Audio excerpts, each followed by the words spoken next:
y'all, it's Kimberly here. Thank you for coming to my channel.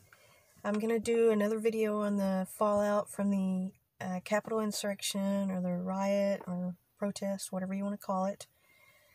A lot of people took some tours of the Capitol building, and it's being investigated or speculated on that Republican lawmakers may have been involved with some of the planning of these groups.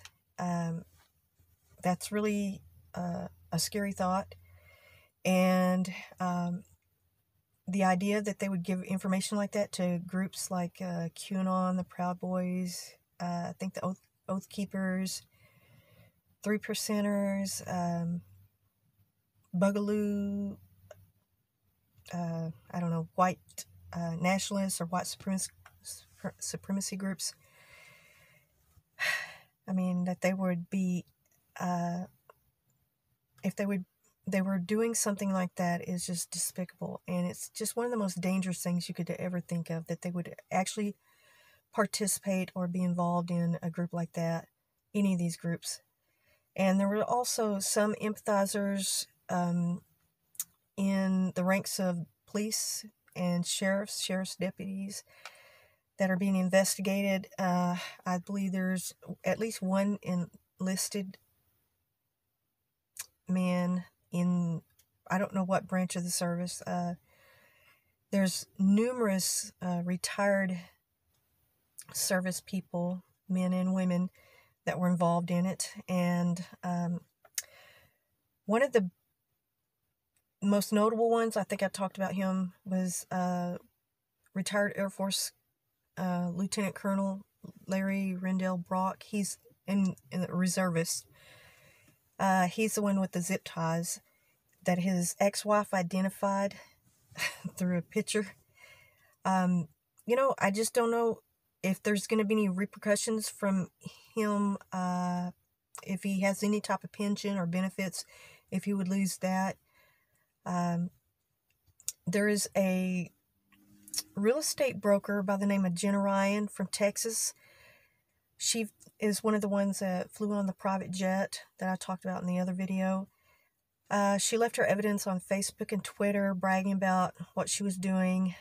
She was fired from her job, and she had some idea that Trump would pardon her. You know, he's turned his back on everybody, and he was golfing while, you know, people were withering away from this pandemic, this illness, and he hasn't given a care in the world, you know, about the $2,000. You know, he really didn't mean that. It was just a way for him to, you know, pose and try to make himself look good at the end of his days, because he knew that Mitch McConnell was not going to pass it.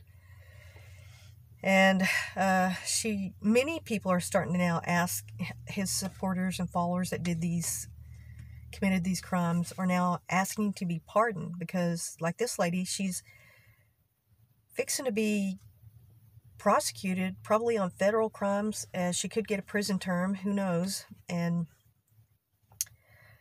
let's see, the Jake Angeli, the guy with the horns and the headdress, I think his real name is Jacob Chomsley, I'm not sure, but he's not gotten any bail, and he's facing about 6 federal charges.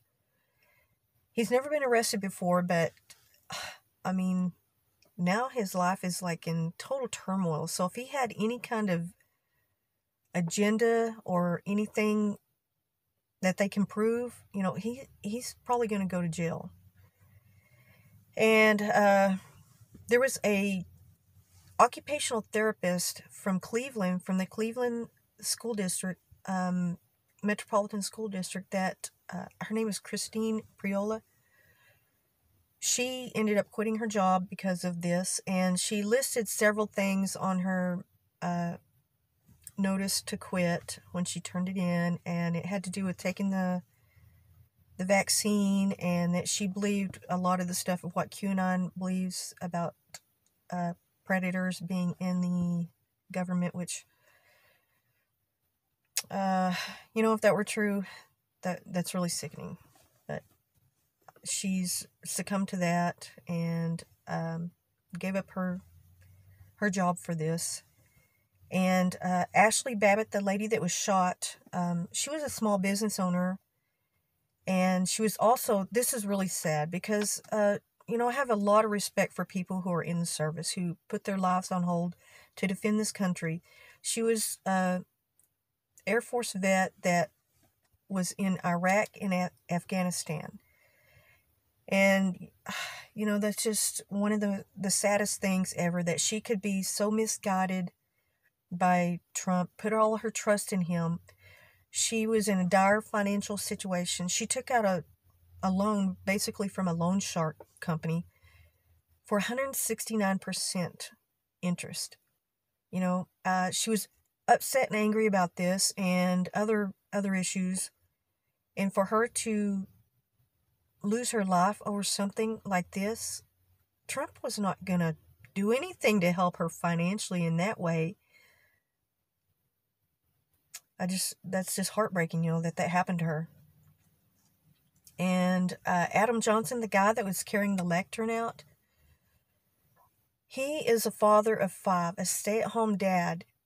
And he's been put on, I think, a ankle monitor. He had his passport taken away, has a $25,000 bond, and he's married to a doctor.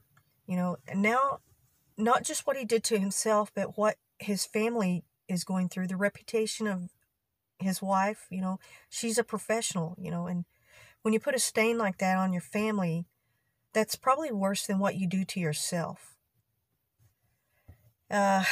There's, you know, numerous people that are regretting, you know, all these actions, what they've done, and, you know, they can't turn back time. It's just it was just a bad decision, you know, they never should have made.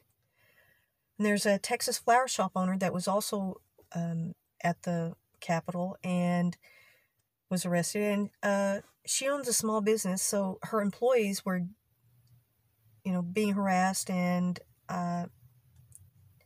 amazingly, the business was open. She was able to allow her employees to work, so, you know, at least they didn't lose their job, which they could have. You know, the consequences of all the things that these people have done, you know, the way it affects your friends and your family, your job, you know, your reputation. Some people are getting death threats because of what they've done. People are boycotting their businesses, you know, losing friends and family. You can be put on a no-fly list, have your passport revoked, you know, and be blackballed in your professional community. You know, these are some of the ramifications, you know. Just having a curfew because you misbehaved, you know. You did something in the worst possible way, and the government is making you stay at home at certain hours because you can't behave yourself. I mean, that's just not a grown-up thing to do. It's different for the peaceful protesters that were trying to have their moment of free speech.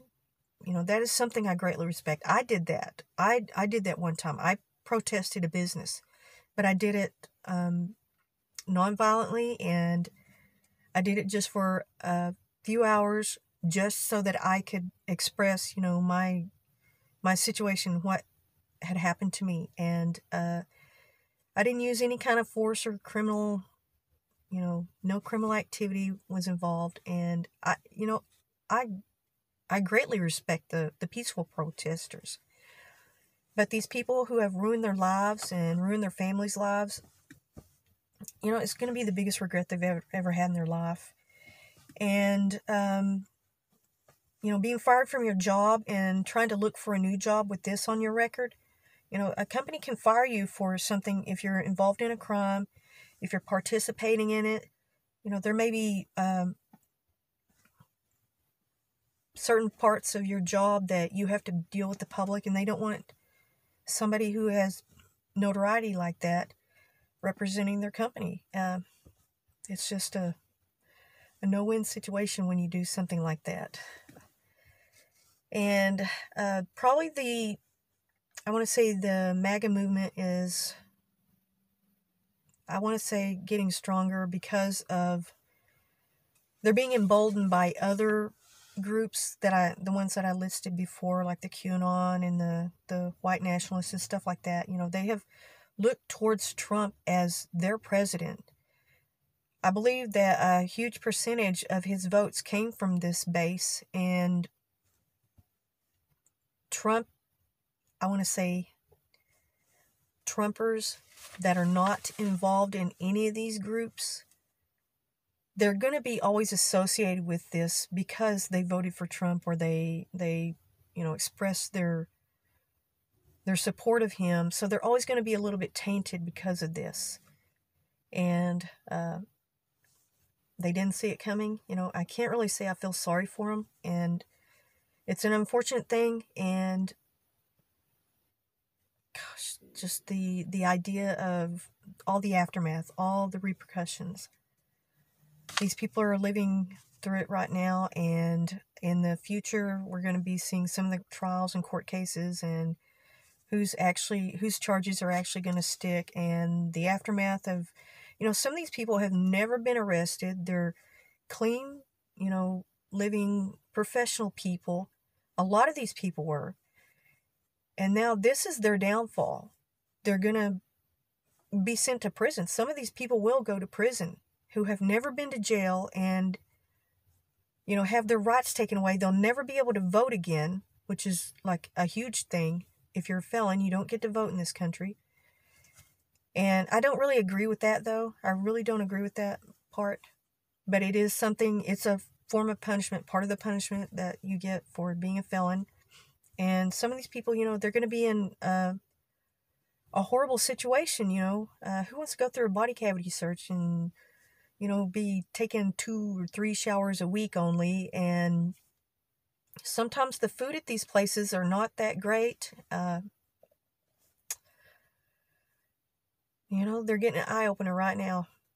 And it's unfortunate that it had to be like this. Well, thank you all, and I'll make another video. Thank you.